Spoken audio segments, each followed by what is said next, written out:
Salut YouTube, on se retrouve sur le reroll. On va se faire le petit résumé, parce que je pars dans quelques heures, je serai plus disponible, c'est pour ça que j'ai accepté tout mon coffre et qu'il y a autant d'énergie ici. Non, c'est de l'énergie qui aurait été perdue. Donc, on va se récupérer quand même les achats avant de commencer. On va focus, comme ça je ne me perds pas trop. Je vais pas lancer de run, on va juste faire des trucs comme ceci. Ok. Je vais enlever tout ce qui peut trigger mes yeux, comme ça on est fine. Hop.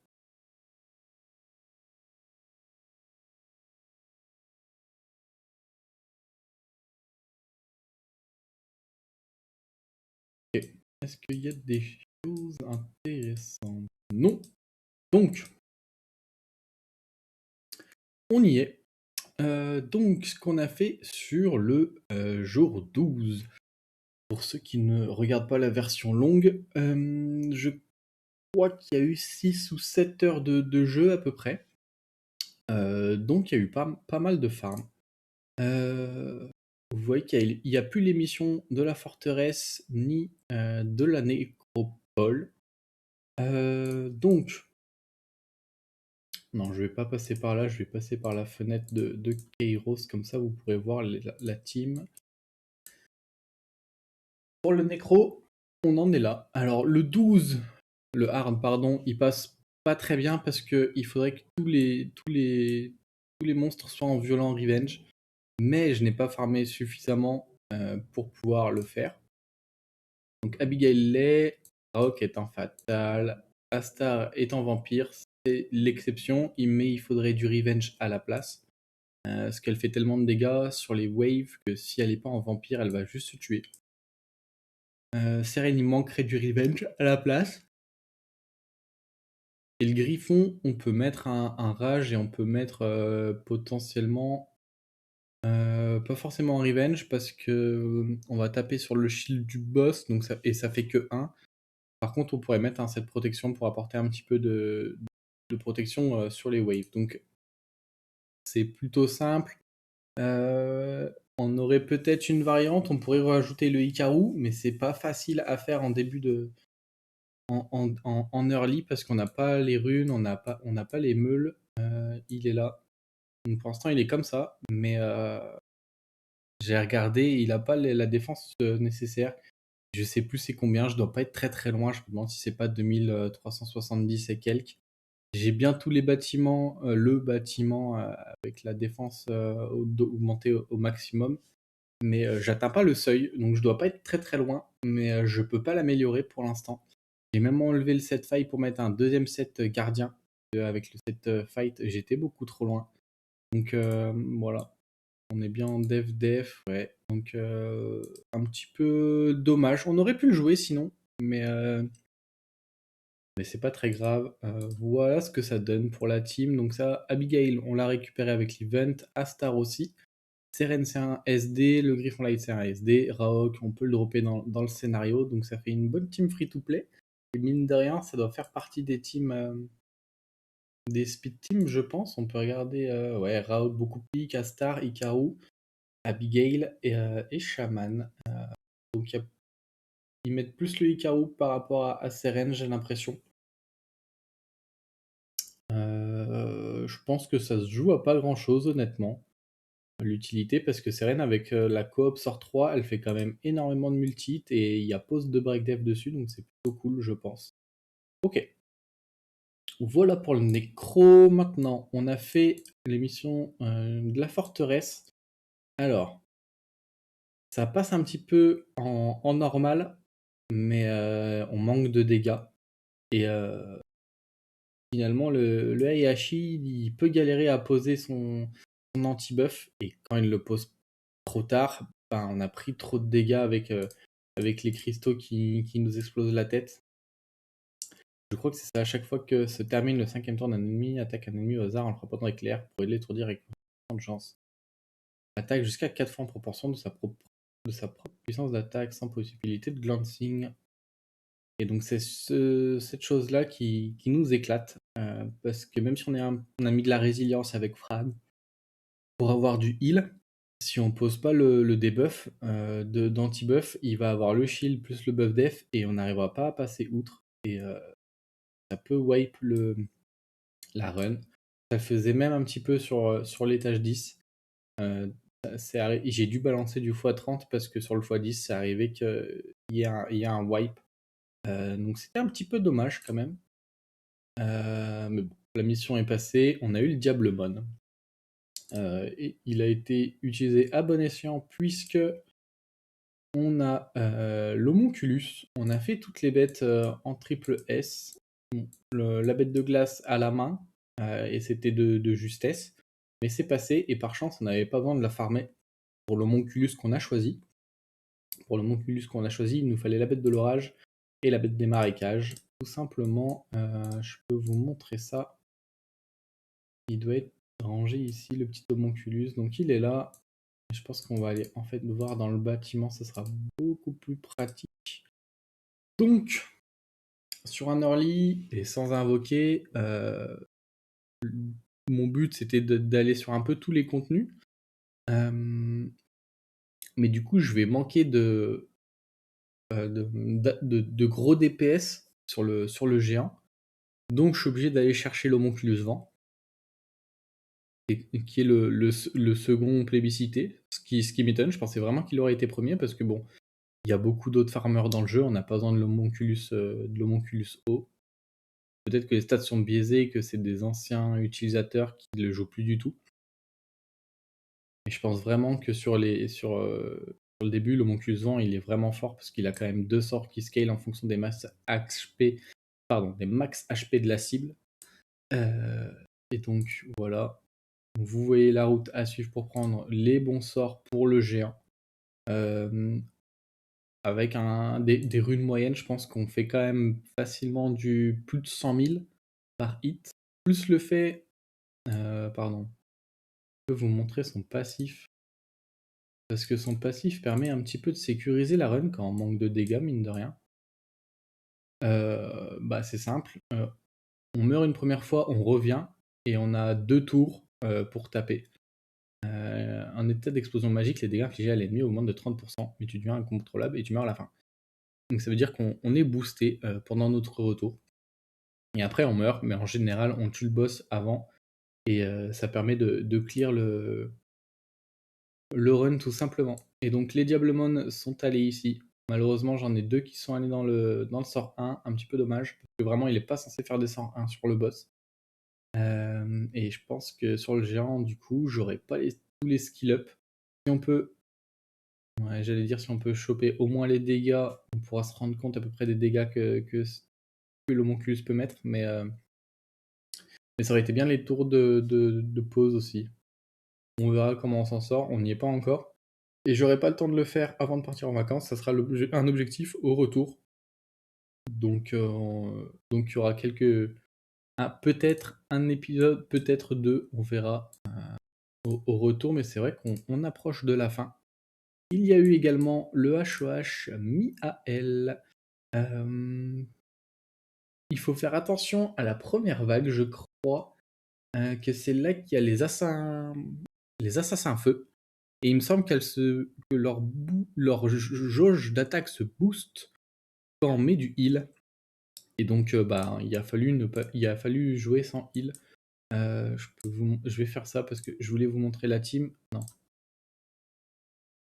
On va partir ici pour être 5. Donc on soustrait Fran parce que sinon on perdait un monstre à l'open sur les waves. Et contrebalancer, on mettait le vert des heals et on le mettait en lead parce qu'il avait un meilleur lead dans les donjons que Tyrone. Ce qui permettait à Spectra et... je dis des bêtises parce que Spectra...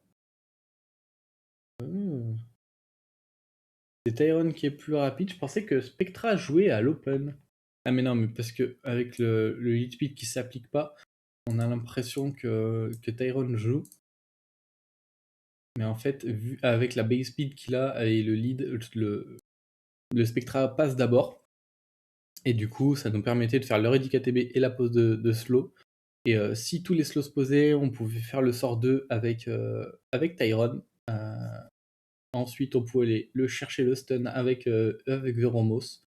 Et on était plutôt pas mal. C'est plutôt en auto, c'est passé facilement. Non, en manuel, pardon, c'est passé facilement.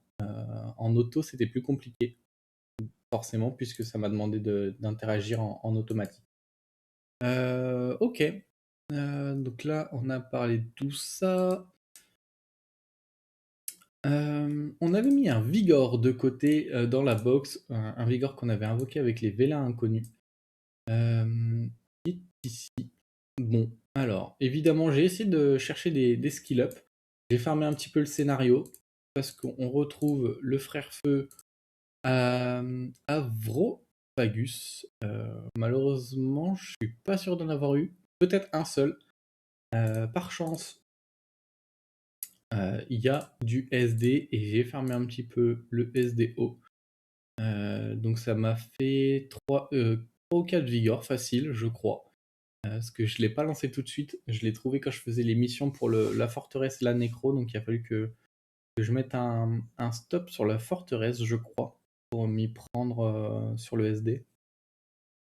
Et il faudrait le finir parce que si je dis pas de bêtises, il est en bonne voie pour être terminé, ce Vigor. Il est qu'à 60%, donc il n'est pas totalement fini, mais il en approche. On a fini Lulu aussi, je sais plus si c'était le cas dans la précédente vidéo, donc Lulu est terminé. J'ai fait Vigor, parce qu'en termes de PVE, j'aurais pu faire Tatou, certaines teams, mais je n'ai ni Sat, ni Melia de montée pour l'instant, donc c'était pas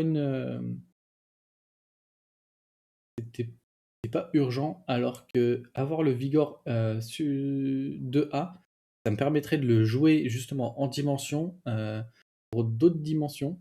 Et c'est quand même une très très bonne unité, hein, parce que il a le break def sur sort 3 et on a du heal et du speed buff sur sort 2 plus anti-crit. Donc il nous permet de cycler.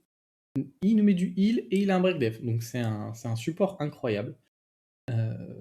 C'est à pas sous-estimer, ça permet de faire du contenu en dimension, il est dans plusieurs teams. Je crois, on peut aller vérifier rapidement, mais je crois que Sacréon et Calderon, on peut le voir un petit peu. Hop. Comme par hasard, là où je clique, on le voit pas. Bon, il apparaît ici.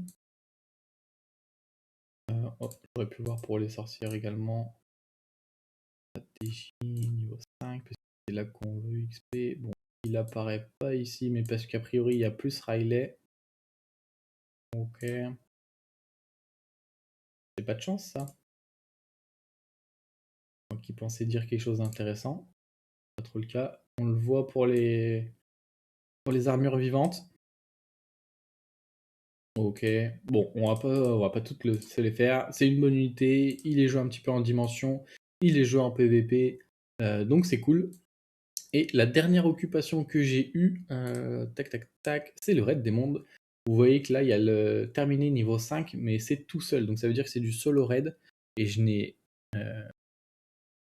pas tout à fait les monstres, ni les runes. Parce que je n'ai pas farmé les runes, j'ai avancé sur le contenu.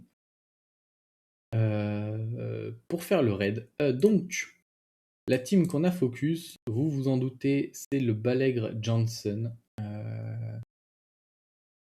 Hop. Donc, le B, il est ici. Bon, il a des runes basiques, il faudrait un rage. Le will est très important, sinon il se fait oubli par le boss et du coup il n'aura pas ses stacks à la mort de ses compatriotes. Donc le will très important. Si vous avez un bon set fatal, il vaut mieux un bon set fatal qu'un mauvais set rage. Normalement, vous n'avez pas besoin d'autant de crit parce qu'on joue des teams avec des leaders de crit. Moi, j'en avais pas sur la main, donc je suis allé chercher le El Charion, il doit être en triple fight parce que son passif nous intéresse pas là ici, donc on peut juste booster nos dégâts avec du triple fight. Ce qui est le cas... Non. Je pense que le boss ne met pas de silence, donc je suis pas obligé de mettre de l'immunité, mais je pense que c'est une bonne chose d'éviter de se prendre les debuffs. Ça pourrait nous désynchro parce que je pense qu'il peut balancer un slow. Ça pourrait être dommage, ça pourrait mettre en péril le run. Donc c'est la même réflexion pour Lorraine. Lorraine, on a vraiment besoin qu'elle ait son passif pour mettre le break def, ça augmente sa précision également. Idem pour l'ours, que je suis allé farmer dans le scénario parce que je ne savais pas si je l'avais sécurisé avec des vélins inconnus. Donc, pour respecter la vidéo, je suis allé le chercher dans le scénario. Donc lui, on veut impérativement qu'il revienne à la vie pour les secondes stacks que Balègre récupérera quand le boss atterrira. Donc on a besoin de sa compétence passive, et donc on a besoin d'un set volonté, tout simplement. Et Colin, la même chose, pour éviter de se faire des synchros avec un slow intempestif, on met un petit set immunité et le reste en fight, et du coup ça passe plutôt bien. Je vais pas vous montrer ici, si jamais vous pourrez aller chercher sur la vidéo en accéléré. On a fait on a tout fait, on a même passé le 5. Je me suis un petit peu aidé, mais quand je me suis aidé, je me suis rendu compte en fait que le compte bis, le balègre était pas full rune. Donc je me suis aidé, mais je me suis pas tant aidé que ça. Donc ça veut dire que moi j'avais mis le El Charion en lead, et donc je suis allé chercher des coéquipiers qui avaient du lead crit à côté, comme ça je suis capé avec le balègre large, parce qu'il manque que 11, la plupart des taux crit ça doit être du 19. Donc on était plutôt fine, ça passait plutôt pas mal, et je pense que sur les artefacts, est-ce qu'on allait chercher du dégât sur Dark? Non, là j'ai bon état et 8% d'attaque, et là des crits 14%. Ok, sachant que c'est pas un... Il y en a qu'un sur deux qui attaque en flat. Ok, donc ça c'était plutôt pas mal, et on s'est arrêté là. Et donc j'en parlais un petit peu, on se rapproche de la fin parce que j'ai quasiment touché à tous les contenus. Là, l'élément limitant, ça va être les runes, hein. Ça va être les runes, ça va être les meules, et le temps de farmer tout ça, ça va être très très long. Je trouve pas que ce soit très intéressant. Pour moi, c'est pas amusant non plus de farmer 2 mois pour pouvoir faire la forteresse et vous en faire une vidéo. Je trouve ça beaucoup trop long. J'essaierai d'avancer un petit peu maintenant que Hikaru est fait, mais il faut que j'arrive à, à faire la coop avec trois alliés pour pouvoir le jouer. Et donc, il me reste le géant à faire parce que la team ne me satisfait pas du tout. On se rapproche de quelque chose d'intéressant, mais c'est pas tout à fait le cas. Donc il va falloir que je retouche au géant, que je retouche à la crypte. Et pour moi, j'aurais fait le tour un petit peu du contenu de Kéros. On a clear le tribunal d'ascension, on aura clear le Kéros, on aura fait le rift des mondes avec l'homonculus, on aura fait quand même pas mal de 2A également en 2 semaines. Donc je pense que c'est plutôt ok. Dites-moi dans les commentaires si vous pensez comme moi ou si vous auriez voulu plus.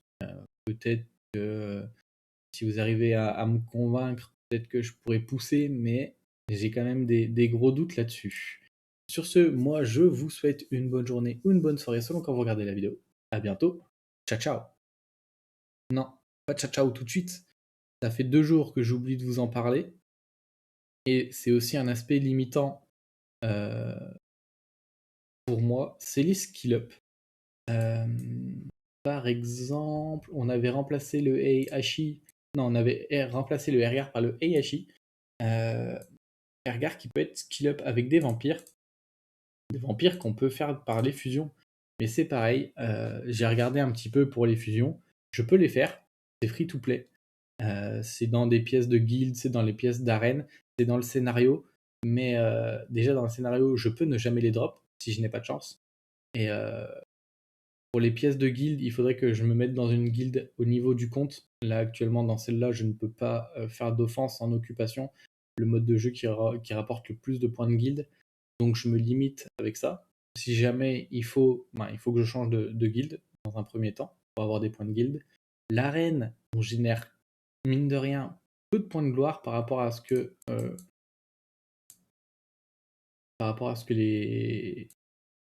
les parchemins nous coûteraient. Ouais, ça coûte 75 quand même, hein, donc ça part très très vite. Donc on est très limité par rapport au nombre de parchemins que l'on peut prendre ici. Donc ça peut être pénible. Là, on en a beaucoup parce que je fais énormément d'arènes, parce qu'on a les resets avec les niveaux. Mais à un moment donné, ça va s'arrêter et on a le boost de gloire sur les nouveaux comptes. De points de gloire sur les nouveaux comptes, pardon. Et donc, c'est un aspect très limitant, hein, parce que là, j'ai quasiment récupéré tous les Diablemon possibles pour moi. Donc, vous avez vu, j'ai un peu eu pas de chance, hein, parce que j'ai quand même eu 7 Diablemon dans le skill 1 ici. J'en ai déjà eu 2, pardon, Romos, obligé de tout skill up parce que c'est pratique. Je cherchais ici, on en a 2 ici, donc on a manqué un petit peu de chance sur les skill up des 5 nats qu'on a utilisés.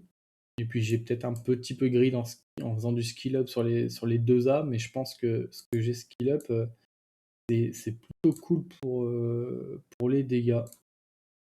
Et donc, est-ce que j'avais marqué quelque chose pour les skill up? Il aurait fallu faire la fusion de Riley, mais il faudrait que je drop un Bernard, et il faudrait que je refasse un verre des îles. Voilà, voilà. Et puis, il aurait fallu que je refasse une Melia. Donc on a vu le Frankenstein dans l'arène. L'élémentaire eau, c'est un 2 étoiles, donc on l'a en stock vu qu'on l'a invoqué, c'est sûr. Ramahan, il se drop dans la forêt de Télin, donc ça c'est limitant aussi. Si je le drop pas, ben, je suis bloqué, tout simplement. Et la fait feu, c'est un SD, donc c'est pas un problème. Je préfère que ce soit en SD plutôt que ce soit dans le scénario, parce qu'on est quasi sûr de pouvoir pop un SD, alors que le scénario, c'est de la RNG. C'est des stats, et je sais pas comment il les place. Voilà, voilà, je pense qu'on a un petit peu tout abordé. Je voulais vraiment aborder ce sujet de skill up parce que c'est quand même un sacré, un sacré travail, hein. C'est important de skill up pour maximiser les chances de poser les debuffs ou faire juste plus de dégâts. Et sauf que moi, c'est pas quelque chose que j'ai envie de faire actuellement parce que ça me prendrait beaucoup trop de temps de réunir les ressources nécessaires pour avoir le nombre de skill up nécessaires. Parce que il faudrait que je skill up le Ergar, et potentiellement il faudrait que je skill up le Verdé pour optimiser mes dégâts tout simplement. Et ça ferait une quantité astronomique euh, de RNG pour le scénario notamment. Et voilà, c'est tout ce que je voulais vous dire. Maintenant, sur ce, je vous souhaite une bonne journée ou une bonne soirée selon quand vous regardez la vidéo. À bientôt. Ciao ciao.